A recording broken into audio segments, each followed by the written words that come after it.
This is the 1980 Soviet Union hockey team, and they are simply unstoppable. Despite being banned from playing in the NHL by the Soviet government, they have dominated hockey at the international level. Having won 4 consecutive gold medals, they stand as the undeniable favorites to seize yet another gold at the 1980 Winter Olympics. For years, the NHL's very best couldn't beat them, and that made them undeniably the greatest hockey team in the world. But on February 22nd, 1980, a group of amateur college kids from the States would have the opportunity to shock the entire world and pull off a miracle. A week before the 1980 Winter Olympic Games, there was a scrimmage between Team USA and the Soviets. That game ended with the Soviets dominating the Americans 10-3. Now, this score was expected, because during this time, the Olympics weren't filled with dream teams like they are today. Back then, the Olympics only permitted amateur athletes to compete, so since the Soviets were prohibited from playing in the NHL, they were considered eligible to participate in the Olympics. On the other side, this meant that Team USA and other countries weren't filled with NHL superstars like they are today. That wasn't the reason why the Soviets were so dominant. They were more than capable of playing in the NHL. A year before these Olympic Games, the Soviets were set to face an NHL All-Star team in something called the Challenge Cup. The Challenge Cup replaced the 1979 All-Star Game, and there were 3 games that were supposed to take place at Madison Square Garden that were meant to showcase the league at the expense of the Soviets. Except, that's not how it went down at all. The All-Stars won Game 1, but the Soviets bounced back with consecutive wins that included a 6-0 blowout in the deciding game over the All-Stars. A team that featured over 20 future Hall of Famers on their roster got absolutely pumped by the Soviets. No one could touch their skill, but more importantly, the Soviets knew how to play together better than any team in the world. The mix of creativity and speed, combined with the fact that this Soviet team had been playing together for years, just made them too difficult to stop. Meanwhile, the United States Olympic team was very different from the powerhouse Soviets. The head coach of Team USA was a man named Herb Brooks. Brooks was the best college hockey coach in America. His Minnesota Golden Gophers just captured their 3rd NCAA championship in 6 years, and he knew exactly how he wanted to build this team from the start.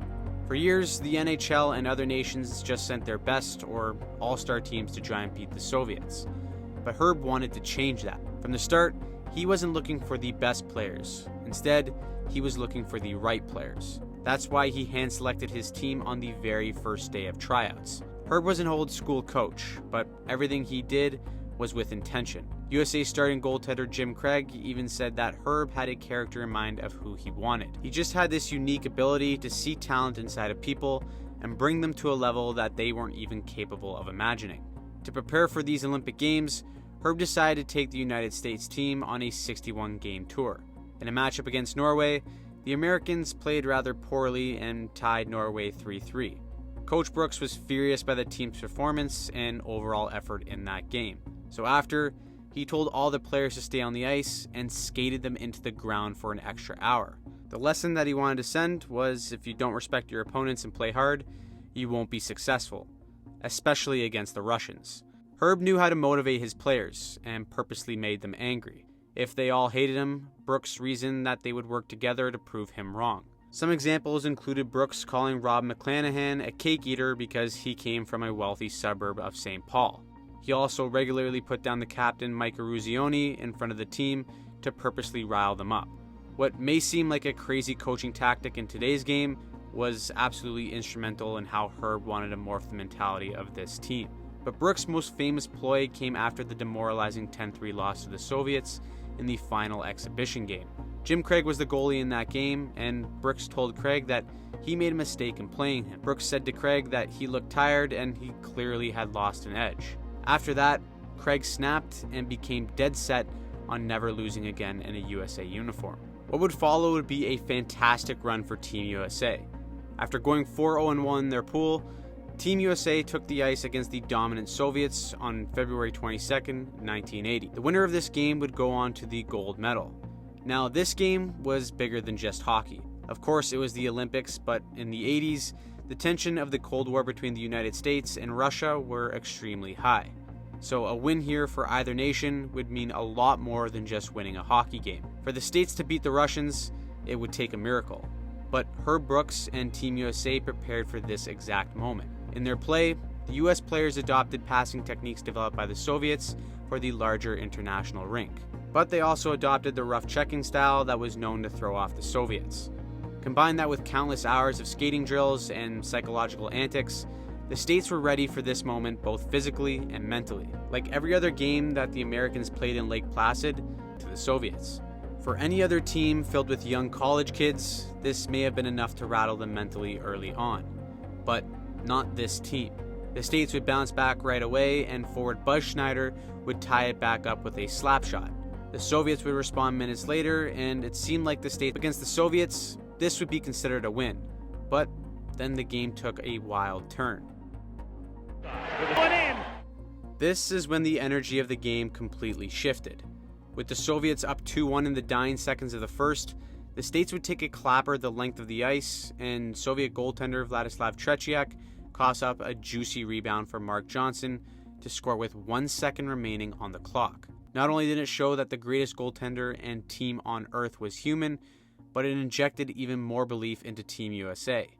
In the second period, the irritated Soviets came out with their backup Vladimir Mishkin and turned up the attack. This switch in net was another sign that this US team had planted the seed of doubt in the Soviets. Despite this doubt looming over the Soviets though, they dominated the play in the second period, outshooting the States 12-2 and taking a 3-2 lead. If it wasn't for goaltender Jim Craig, this game would have been a complete blowout. Now, the States only have 20 minutes to beat the best hockey team in the world. For years, no one has been able to keep up with the speed of the Russians and skate with them for an entire game. But again, this States team is built different. Nearly 9 minutes into the period, the US took advantage of a Soviet penalty and tied the game again, making it 3-3. About a minute and a half later, Captain Mike Eruzione would have a chance to completely change the complexion of the game.